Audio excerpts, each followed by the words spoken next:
Well, our subject this weekend has been the repository of truth.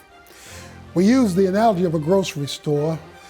It's the container or the storehouse, that's what a repository is, for food.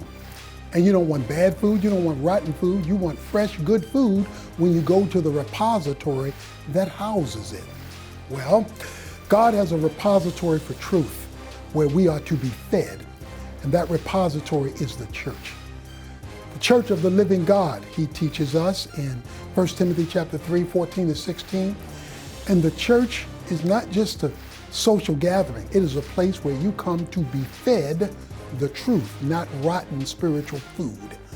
And so just as you want quality food from your local grocery store, you want quality food from the church. And you want to make sure that you're being fed well with not what people say is the truth, but what God says is the truth, an absolute standard by which reality is measured. He calls it the ground and pillar of the truth. He's referring to Acts 19 with the Temple of Diana, where the Temple of Diana had 100 pillars that went from foundation to roof to hold things up. The church is to hold up and display the truth. We're not to take on the views of the culture if they disagree with the truth of God. We're not to take on the mindset of society when it disagrees with the absolute standard by which reality is measured, the truth of God. So we are to be pillars of the truth, which means we're to give you the truth so that you represent the truth in the world in which you live.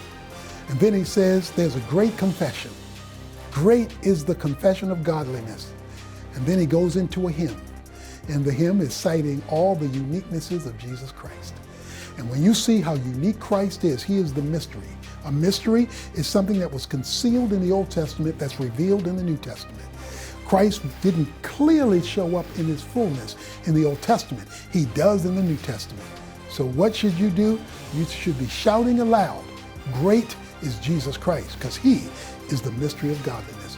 So when the church sends the truth and Jesus affirms that truth because it's based on his truth, then we get to see what Jesus can do in our lives and in our world, because we see that mystery made manifest through his presence. May God bless you as you look into the scriptures in your study guide. You can go on the website, ocbfchurch.org/study guide, and get an overall outline, get some summaries, get some additional scriptures to read, so that you and I and we become people and a church of the truth. God bless you.